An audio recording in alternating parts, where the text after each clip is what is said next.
Anyway, so is this man sitting next to me on my left. And I don't get to say that very often. But anyway, it is Josh Kennedy. Welcome, Josh. G'day, guys. How are you? Congratulations.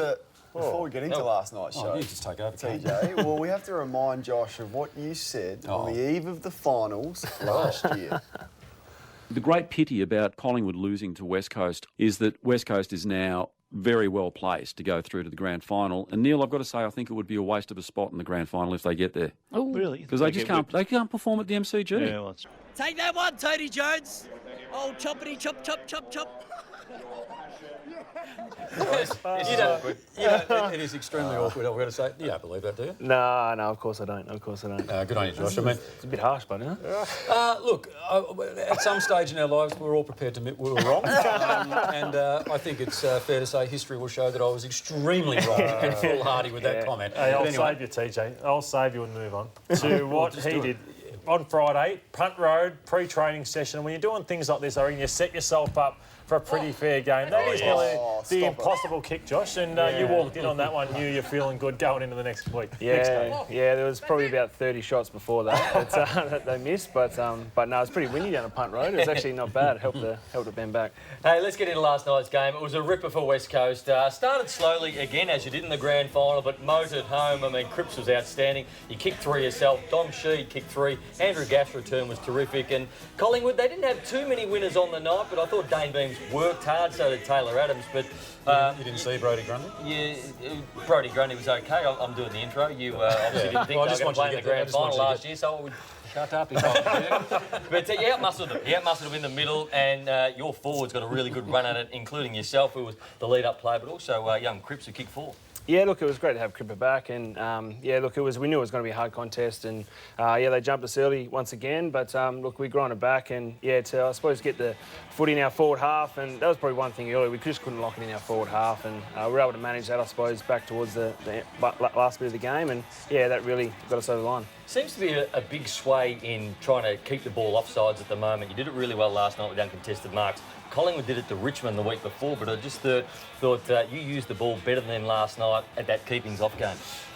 Look, obviously you want to try and, I suppose, maintain the footy and move it up the ground. But, look, I suppose we were lucky enough to, get in the forward half and lock it in. And, Collingwood were really good last week at intercept marks, and that was something we wanted to, shut down and just bring it to ground. And, luckily we were able to do that because they had 22 intercept marks last week, which was unbelievable. So we knew it was going to be a tough challenge. But, our smalls come into it. And, like I said, Cripper coming back and Liam and Petch. And these guys were able to, get on the end of it and kick some goals. What a story Dom Sheed has become.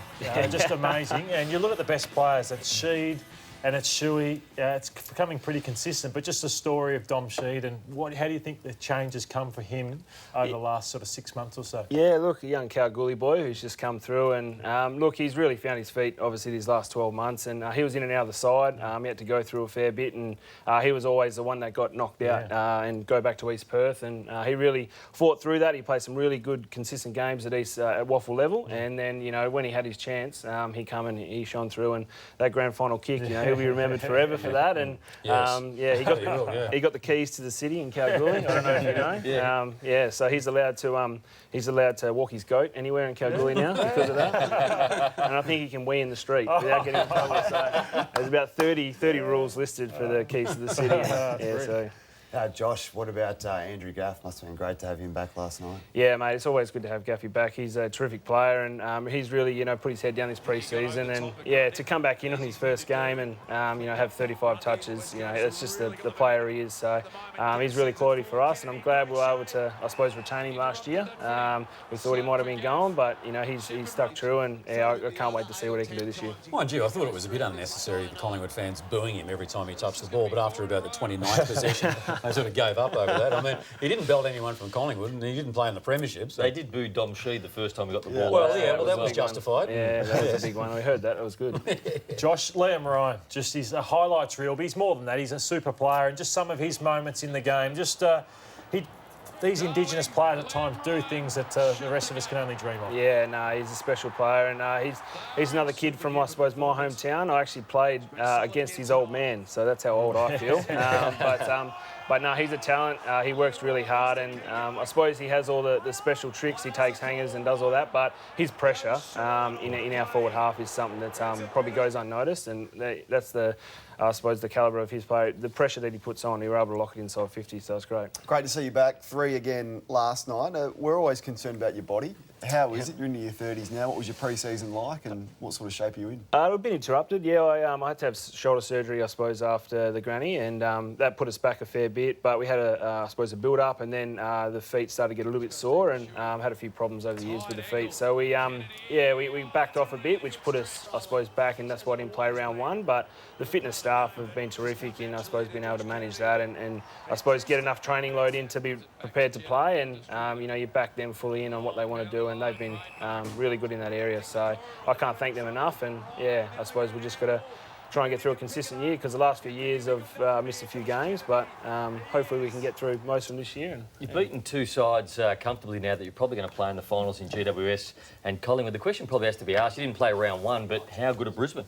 No, they've gone to another level this year, and they're a pretty exciting young team to watch, and they've got a fair bit of belief at the moment. So they've I can't remember the last time they won 3 in a row early on. So they're doing really well. They've got some good leadership there with obviously Hodgie. He's doing really well with those young boys. So no, it's good to see teams like that come through, and you never know how far you can go, because I suppose back in 2010 when we finished last and we were able to make a prelim in 2011, you can turn around pretty quick, and they seem to have a bit of spark at the moment. So you don't know where they can go.